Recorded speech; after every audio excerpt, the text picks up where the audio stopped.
안녕하세요. 이승현 회계사입니다. 오늘은 임대주택을 등록하신 분들이 받을 수 있는 혜택 중에 하나인 거주주택 비과세 규정을 좀 설명드리고, 또 앞으로 바뀌는 소득세법 시행령에 따라서 주의하실 부분을 설명을 드리려고 하는데요. 먼저 사례로 좀 말씀을 드리겠습니다. 임대주택 사업자의 거주주택 비과세 특례 조항이라는 건 어떤 내용이냐면, 만약에 내가 2년 이상 거주한 주택을 한 채 가지고 있고, 나머지 가지고 있는 집들을 다 임대주택으로 등록을 하신 거예요. 그러면 이때 이 거주주택을 먼저 매도하더라도 이 임대주택을 주택수에서 제외시켜줘서 1세대 주택 비과세를 받을 수 있는 규정입니다. 굉장히 파워풀하죠. 그래서 이 혜택을 받으시는 분들이 굉장히 세제 혜택을 많이 받으시게 됐었는데, 이때 이 나머지 주택은 임대주택으로 등록을 해야 되는데, 실제로 우리가 임대는 4년짜리 단기 임대랑 8년짜리 장기 일반 민간 임대주택이 있거든요. 근데 그 둘 중에 우리가 선택을 할 수가 있어요. 그 중에서 단기 임대주택을 선택해서 등록을 하더라도 실제로 임대를 5년 이상만 하면은 이 거주주택 비과세 혜택을 받으실 수가 있습니다. 이거는 왜 그러냐면, 실제로 법조문에는 단기 임대주택을 등록했을 때 소득세법상 양도세 중과배제라든지 종합부동산세법에서 종부세에 합산 배제를 해주는 그런 규정들은 2018년 3월 31일 이전에 등록한 주택들만 혜택을 줍니다. 단기 임대의 경우에요. 그래서 2018년 4월부터는 8년짜리 장기 일반 민간임대주택을 등록하셔야지 이 종부세라든지 양도세 중과 배제 이런 혜택들을 받으실 수 있는데, 이 임대주택 사업자의 거주주택 비과세 이 혜택만은 18년 3월 31일 이후가 지나서 단기 임대주택으로 등록을 하더라도 5년 이상만 임대하면은 거주주택 비과세 혜택을 받으실 수가 있어요. 물론 이제 등록 당시에 기준시가 6억 원 이하, 뭐 지방은 3억 원 이하 이런 기준시가 요건은 있지만, 그것만 만족하시면은 4년짜리에 등록해도 5년만 임대하시면은 거주주택 비과세를 받으실 수 있는 게 현행 규정입니다. 그런데 지금 그 710 부동산 대책이 나오면서 임대주택에 대해서 여러 가지 그 조치가 취해졌죠. 그래서 기존에 등록하셨던 분들이 임대 기간의 절반만 채우면 자진해서 말소시킬 수 있도록, 그리고 말소시켜도 세제 혜택을 추징하지 않는 그런 규정들이 발표가 됐는데요. 이런 규정들이 이제 소득세법에 입법이 되면서, 소득세법 시행령이 바뀌게 되면서 그 바뀌는 내용 중에 이 4년짜리 임대주택의 요건이 조금 변화가 생겼습니다. 우선 바뀐 소득세법을 설명을 좀 드릴게요. 지금 소득세법 시행령이 개정안이 지금 올라가 있습니다. 입법 예고되어 있는 상태인데요. 이 시행령은 아직 시행은 안 됐어요. 하지만 9월 달 중에 시행이 될 예정입니다. 그럼 어떤 내용이 바뀌었는지 좀 볼까요? 먼저 155조 시행령, 소득세법 시행령 155조가 1세대 주택의 특례입니다. 한마디로 1세대 주택이 아닌데도 비과세를 받을 수 있는 특례 조항들이라는 거죠. 여기에 보면 현재 규정에는 이렇게 되어 있습니다. 167조의 3, 1항 2호에 따른 주택이라고 해서 이 주택들이 가나다라마 이런 식으로 각 목이 다 임대주택과 관련된 규정들이거든요. 그런데 여기에 단서 조항이 이렇게 되어 있어요. 가목, 단서 및 다목, 단서에서 정하는 기한의 제한을 적용하지 않는다 라고 되어 있죠. 근데 이 과목이 뭐냐면요, 우리가 알고 있는 단기 민간 임대입니다. 민간 매입 임대주택을 1개 이상 임대하고 거주자가 5년 이상 임대한 주택으로서 기준시가가 6억 원 이하인 주택, 그리고 여기에 다만 해서 18년 3월 31일까지 사업자 등록을 한 주택으로 한정한다라고 되어 있죠. 그래서 이 단서 규정 때문에 우리가 3월 31일 전에 등록한 주택은 단기로 등록해도 양도세 중과 배제가 되고, 또 4월 1일 이후에는 장기 8년 이상이 되는 장기로 등록해야지만 세제 혜택을 받을 수 있는 거예요.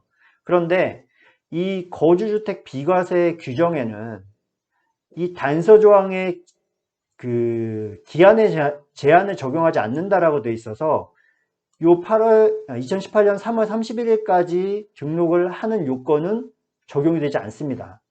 그래서 지금 다른 혜택들은 다 18년 4월 1일 이후에는 장기로 등록해야지 세제 혜택을 받을 수 있지만 거주주택 비과세만은 이거의 예외라서 지금 4년짜리를 등록해도 5년 이상만 임대하면은 거주주택 비과세를 받으실 수가 있는 조항으로 지금 현행은 유지가 되고 있습니다.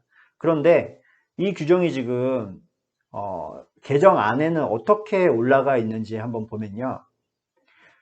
요 빨간 문구가 이 오른쪽에 빨간 문구로 대체가 되는 겁니다. 한번 읽어볼게요.